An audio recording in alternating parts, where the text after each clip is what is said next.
Hey guys, welcome back, and hello if you're new here. My name is Alana. This is a video I've had on my mind for about a year now because it was almost a year ago that I found myself on clinical, all settled into where I was supposed to be living, and then suddenly needed to rehouse myself like that day.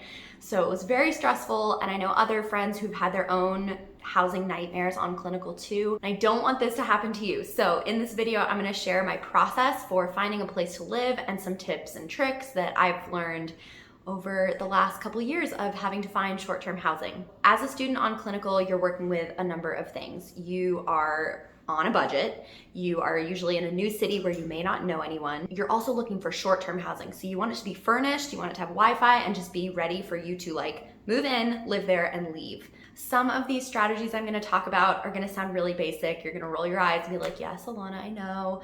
But some of them I had never considered before, and they turned out to be so powerful, so I'm gonna share those too. The first thing you're gonna do is the easiest. You're gonna check all the basic sites, so Airbnb, VRBO, Craigslist, Facebook Marketplace. These are definitely the most basic ones, and when people suggested this to me, I was like, how dumb do you think I am? Of course I've checked Airbnb, but you're gonna go to those first because they're the easiest, the most streamlined, and you can get a sense of what is like reasonable to pay in that city and also where housing tends to be clustered. Other sites in this category that I am stunned that they're not talked about more because they are specifically built for students and travel health professionals in mind are Rotating Room and Furnished Finder. They're specifically built for short-term housing for people in medical fields, so they're so good. You set your budget, you set your city, and then you go from there. Also in this category of online sites to look at for housing are Facebook groups for college housing. The downside of this is that sometimes people don't add you to the group. They don't accept your request to join the group, and you find yourself like 6 weeks into clinical with a notification saying you've been added to this group, and you're like,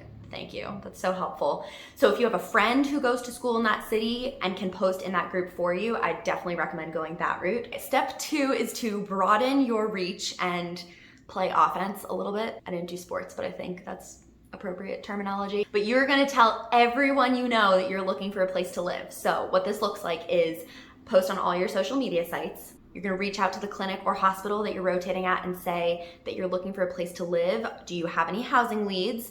Where have students stayed in the past? And is there anyone on staff who might have a spare room that they can rent out? And then also if they have, like if you're at a hospital with an inpatient and an outpatient division of therapy, which most of them do have that, ask if they can push it out to the outpatient side because that's potentially a huge network of people that might then know other people who can rent out rooms to students. Also, if there is a PT school in town or OT or medical, whatever you're studying, reach out to them because you're like one of them and they'll be more sympathetic to you. But if you can say, hey, I'm coming into town, I'm a student, can you tell all your students that I'm looking for a place to live? And then someone might be able to sublet to you. Okay, and then last in this category is that everyone has like that friend or relative that seems to know everyone everywhere. So reach out to them and see if they randomly know someone in the town that you're going to. Option 3 is hit or miss, but it's house sitting and or pet sitting. There are sites for this. Personally, I didn't have great luck with these websites, but if you already have some sort of personal connection in the area, this could be a really great opportunity to offer some sort of like trade. Say, hey, I can like watch your dog while you're out of town in exchange for like a little bit cheaper rent or something. Option 4 is hotels. And this is probably my favorite because it turned up opportunities that never would have come my way if I hadn't made all these phone calls.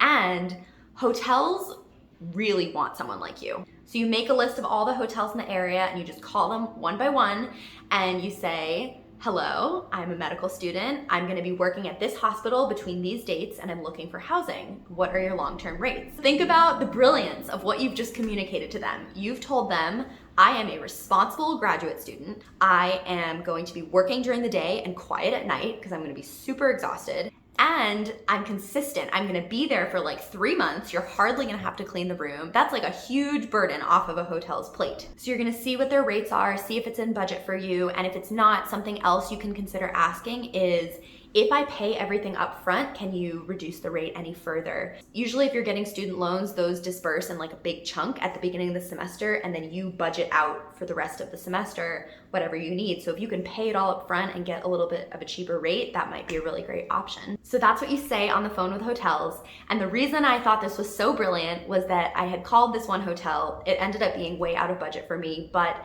the sales director guy was saying, yeah, you're right, this doesn't sound like a great option for you, but I have rooms in my house that I could rent out, and I have friends who have rooms in their house that they can rent out.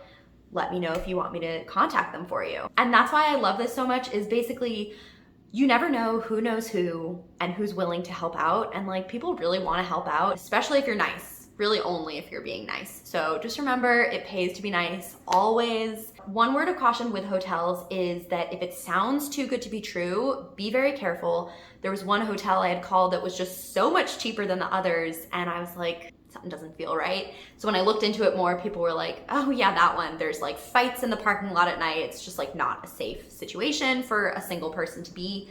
So be careful with things like that and trust your gut. So those are the 4 main places I look. I check all the sites. I reach out to everyone I know. I ask about house sitting, pet sitting opportunities, and then I call hotels. Once you've found a place, some very important tips. The first one is don't pay any money in advance. When you get the key, that is when you give them the money. That's like the exchange that should be happening. I say this because I have a friend who FaceTimed someone with an apartment. Everything looked great. She sent the money, and then she showed up in town. The apartment didn't exist, and her clinical started the next day, and the money was just gone. That is appalling that that happens. So just please don't let that happen to you. Just wait till you get the key, give the money, and then all will be well. Next thing I recommend is getting a lease agreement. I was comfortable with this not being like a formal, legally binding lease. I was okay with just like an email, something in writing that says, I'm living here for these dates for this much money. And at the very least, what this does is it helps you and the person that you're staying with have some sort of conversation about the terms of living together, because most often you are living in a room in someone's house and you're roommates with them. The last thing you need is like a sticky roommate situation. Just remember, your housing situation says everything about your happiness when you're in a place. So if you can get along with your roommate, that will make your clinical experience like so much better. So get something in writing, talk about what it's gonna be like to be living together. And the last one, I sort of mentioned this with the hotels, but go with your gut. If something doesn't feel right or sounds too good to be true, be careful and possibly just ignore it altogether. Not ignore it. Don't ignore it. Avoid it and don't stay there. But also go with your gut as far as, am I gonna be happy living in this place? I remember I was deciding between these 2 options and both would have been great. I just had such a much better feeling about this one, and I ended up living there, and it was such a great decision. I'm so happy I lived there, and I'm still friends with that person today. So definitely trust your instincts. They are there for a reason. If you still don't have a place to live after doing all of this, which if you've made all the phone calls, you've sent all the emails, chances are you're gonna have a ton of offers rolling in over the next couple of days. What I found helpful to do was a worst case scenario exercise. So I was like, what's the worst that could happen? Okay, worst that happens is I don't find a place. So I'm gonna get a tent and a sleeping bag and I'm gonna camp in the state park outside of town. And then the more I thought about it, I was like, you know, it doesn't sound all that bad. And I felt so much less anxious about the whole situation. So I definitely recommend doing that exercise. To be clear, I am not recommending that you camp on your clinical. And the reason for that is that you might have some assignments that just internet and electricity would make infinitely easier. But I have heard of people camping on your clinical. So if that is you and you pulled it off, I would love to hear about it. I'm honestly a little bit jealous. That is all I have. If you use any of these tricks or you learned something new, let me know in the comments below. That will make me so happy to hear that this was helpful to someone. Also, if you have any tricks that have worked for you in the past and I didn't mention, let me know that too, because I'm a travel therapist. Like, I look for short-term housing in random places as well. So I'm in the same boat as you, and we're all just floating along this house hunting river together. That's all I have for you, and I will see you guys next time. Bye.